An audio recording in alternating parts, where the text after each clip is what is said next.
With double-digit growth in number of tourists each year, India has moved from 11th biggest to the 7th largest source market for Western Australia, the largest Australian state. Rita Saffioti, Deputy Premier and Tourism Minister, tells India Outbound.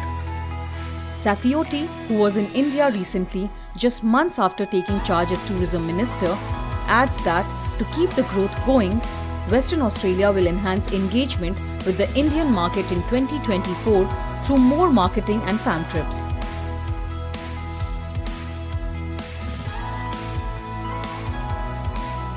It was really strong. We're seeing a significant increase in the amount of tourists from India into Western Australia. In 2023, we had an estimated number of visitors into Western Australia from India, around 30,000. That was pure tourism visitors. Around 90,000 people from India came into Western Australia. That included people visiting families and friends. We're seeing about a 10 or 15% growth in visitation from India. Importantly, India pre-COVID was the 11th biggest market for tourism. Now it's up to the 7th biggest target market for tourism, and it's increasing.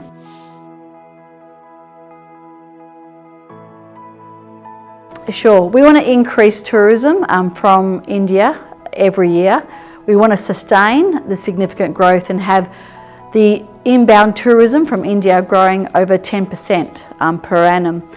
In relation to sources of tourists, we're keen to see it from anywhere, but in particular, of course, looking at areas where we have a strong business relationship, like with Chennai, where there's multiple business relationships emerging, but also from other main areas such as Mumbai and Delhi. Our key is to continue to promote Western Australia into the Indian market, and that's why this trip is so important for us to understand how we can do more to promote Western Australia.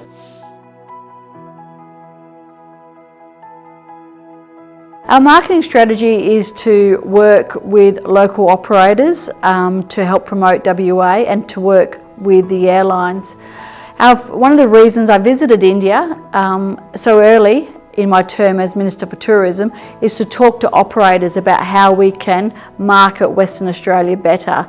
Feedback is really about how we can work with the tourism wholesalers and operators to inform them about what Western Australia can deliver and to target particular groups such as those who may have visited Australia before, like Sydney or Melbourne, but want a unique and different experience, and that's why we're very keen to promote Western Australia's unique travel experiences like swimming with whale sharks, visiting Rottnest Island and meeting quokkas, having a driving holiday down to Margaret River. These are all unique experiences we want to target and market to India.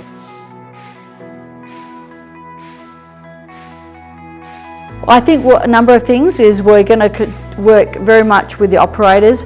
I think we'll be inviting tourism operators to Western Australia for a familiarisation trip. We'll be increasing our advertising spend and partnering with operators and the airlines to improve the marketing expenditure in these key markets to help inform Indians about the opportunities there are to travel in WA.